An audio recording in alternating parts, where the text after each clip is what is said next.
Good morning and a very warm welcome to our service this morning. Today we're giving thanks for the Cathedral Music Trust and the donation that they made to us, you'll see in our notices. And so we're just very thankful to them for the grant, and we're very thankful for all those who were involved in getting that grant as well. I know it's very, very cold here today. Hopefully we can get a new part very soon for our boiler, because the boiler's not working. It will take a little while for the cathedral to heat up once it's fixed, fingers crossed, or then we will need a new boiler if not. Probably something you didn't expect me to say, but there is a Spuds to Go jacket potato van going to be outside the cathedral after the service, so if anybody you fancy a bit of lunch, they're going to be this side of the cathedral, the north side. So if you want some jacket potatoes to keep you warm after the service, they will be there. And I think, all your works praise you, O God, and your faithful servants bless you.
As we gather to celebrate this Holy Eucharist to the glory of God, we prepare ourselves by confessing our sins. We who are called to tread in holy footsteps. We who are lax in the way. We who have need of the example of the saints and their prayers for us at journey's end. Heavenly Father, we have sinned in thought, word, and deed, and have failed to do what we ought to have done. We are sorry and truly repent. For the sake of your Son, Jesus Christ, who died for us, forgive us all that is past, and lead us in his way to walk as children of light. Amen. Almighty God, have mercy on you, forgive you, and set you free from sin, and keep you in eternal life. Amen.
reading from the Revelation to St. John the Divine. Behold, from the throne came a voice saying, "Praise the Holy One, all you God's servants, and all who fear God, small and great." Then I heard what seemed to be the voice of a great multitude, like the sound of many waters, and like the sound of mighty thunder peals, crying out, "Alleluia, for God the Almighty reigns. Let us rejoice and exult and give God the glory. For the marriage of the Lamb has come, and the betrothed is ready, clothed with fine linen, bright and pure. For the fine linen is the righteous deeds of the saints." Hear the word of life to the world. Thanks be to God.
Grace and peace be with you.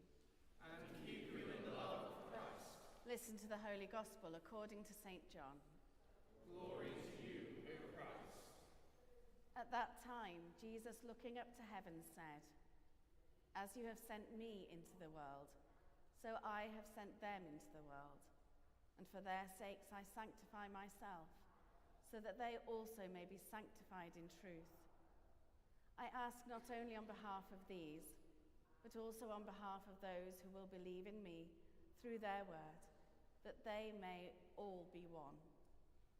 As you, Father, are in me, and I am in you, may they also be in us, so that the world may believe that you have sent me. The glory that you have given me, I have given them, so that they may be one as we are one, I in them, and you in me, that they may be completely one, so that the world may know that you have sent me and have loved them, even as you have loved me." This is the gospel of our Saviour. Praise to you, O Christ.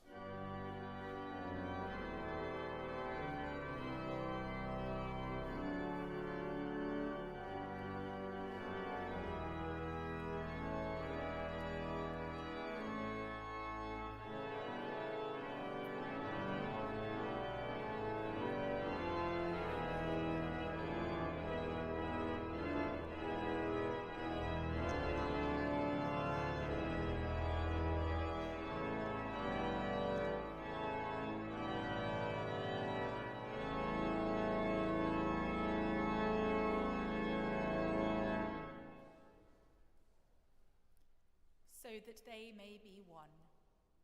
In the name of the Father, and of the Son, and of the Holy Spirit. Amen.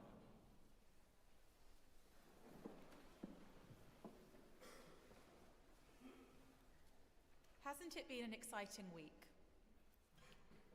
We've been busy here in the cathedral, with Pudsey Bear coming to Camembach, Aled Hughes stopping off on his Children in Need walk, and Declan Canmol filming here for the past few days.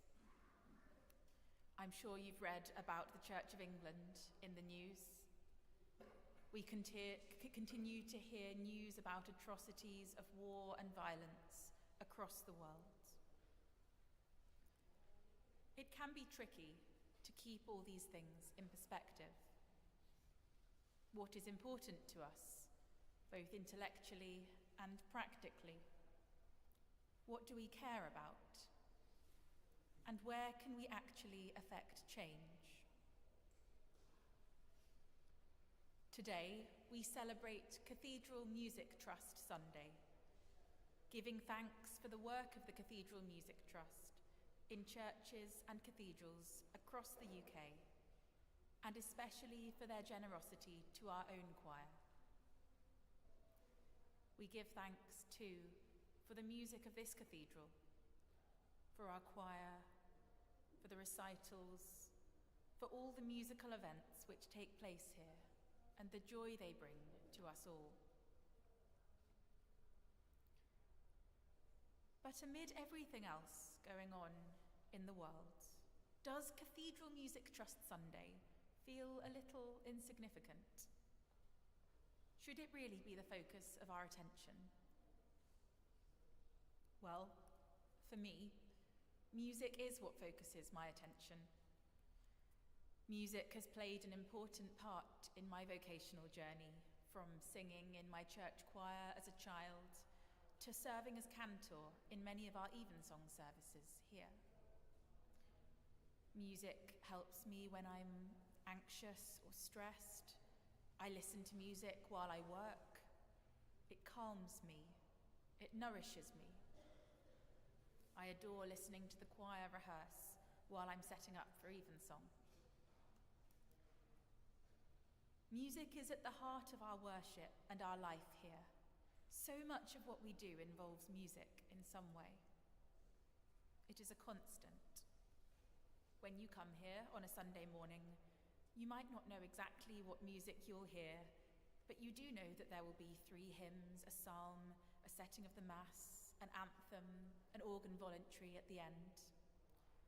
You know that for this hour, every week, you can be in this space with no obligation other than to worship God, supported and nourished by this beautiful sound.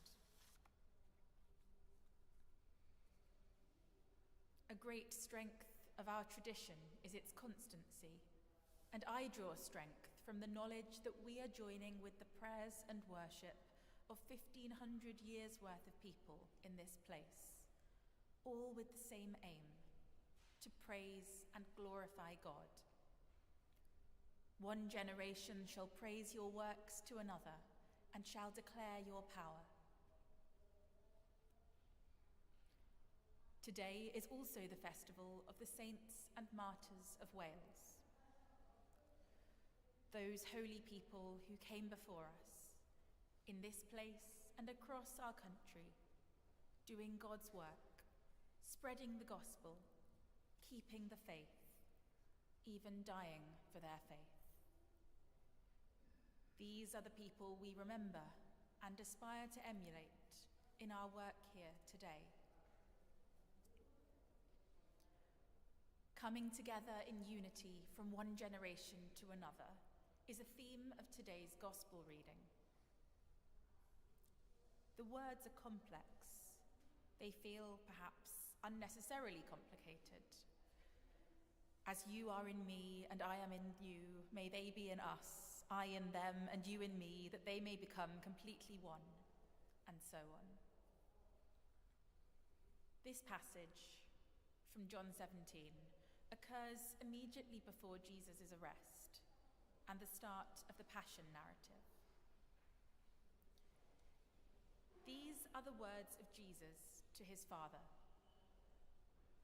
The words of Jesus, who knows what is to come, who knows that he will be betrayed, be denied by his friends, that he will suffer and die a horrible death on the cross.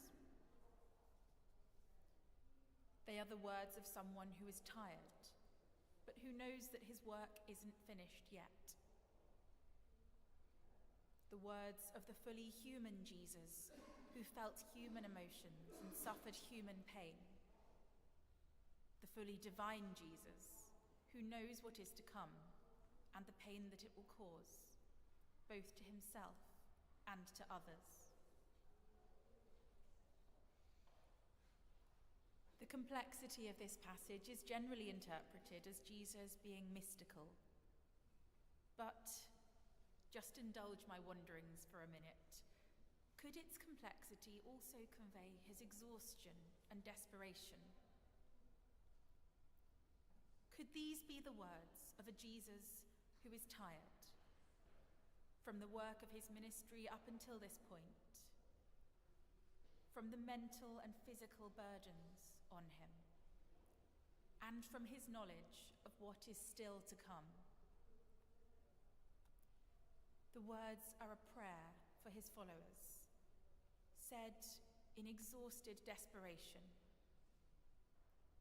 This is the last thing he can do himself for them before he lets the events of the Passion run their course, surrendering himself completely to his Father's will. Jesus says, "I ask not only on behalf of these, but also on behalf of those who will believe in me through their word." You can feel the weight of his burden in these words, the responsibility that he feels not just for his friends and followers at that time, but all those who will come after them.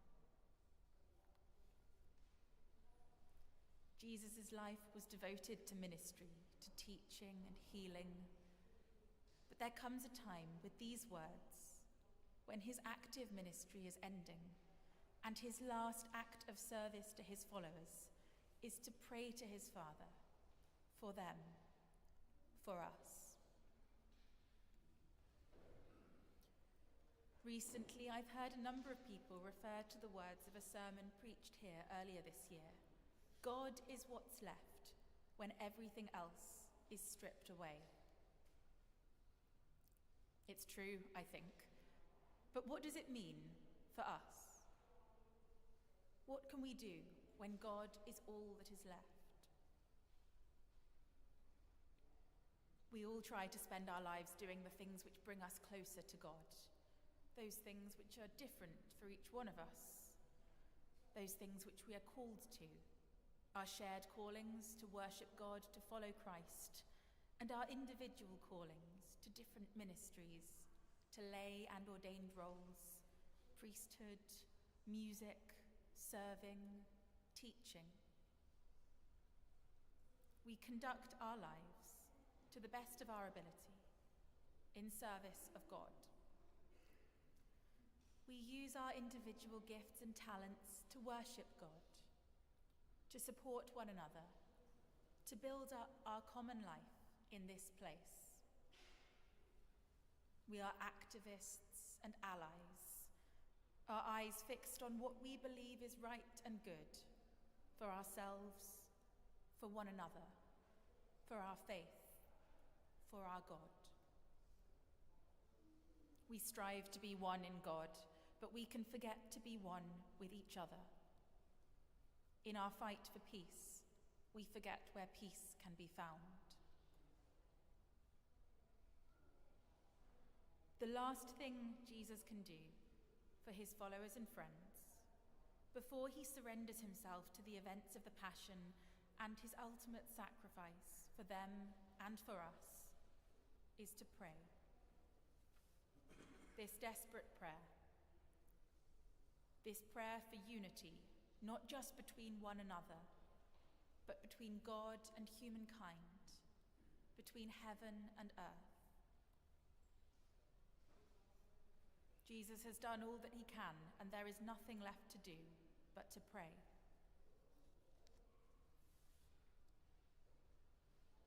There is a time when there is nothing left to do but pray. To pray to God. To pray to the saints to intercede for us. To pray for one another. To pray for those who will come after us. To pray that we all might be one. Amen.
We pray for holy wisdom in the church and in the world. Let us pray to the Lord. God, in your mercy, hear our prayer. Keep the whole church steadfast in faith, ready to bear the cost of discipleship. May all Christian people honour one another in love and give thanks for their redemption. God, in your mercy, hear our prayer. Look with compassion on the world where many strive to fulfill tasks that are too heavy for them. Give wisdom to those who have power in disputes between nations, that they may count the cost of conflict before it is too late. God, in your mercy, hear our prayer. We pray that our human loves and loyalties may be blessed, but never turn us from our spiritual duty. Make us considerate to all who serve our daily needs. God, in your mercy, hear our prayer. We pray for all who are ill. And Lord, give them the courage to cope with their illnesses. We also pray for all who look after them. And we remember all those who are named on the prayer list at the Cathedral and Eglwys y Glywys. But especially we pray for John Watkin Jones and Helen Lincoln. God, in your mercy, hear our prayer. Grant rest and peace to the dead. Through the mercy of Christ who came into the world to save sinners, gather them into their true and eternal love. And we remember Carol Ann Morris, who recently died. And for those whose ears mind falls in this week, Catherine Mavis Jones, Emmanuel Leroy Laduri. Rest eternal grant unto them, O God, and let the perpetual light shine upon them. May they rest in peace and rise in glory. As lost sheep, brought back to the true fold, we pray through Christ our shepherd. Merciful Father, accept these prayers for the sake of your Son, our Saviour, Jesus Christ. Amen.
praise and thanks to you, true and living God, creator of all things, giver of life. You formed us in your own image, but we have marred that image and fall short of your glory. We give you thanks that you sent your Son to share our life. You gave him up to death that the world might be saved, and you raised him from the dead, that we might live in him, and he in us. Sanctify with your Spirit this bread and wine, your gifts to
be among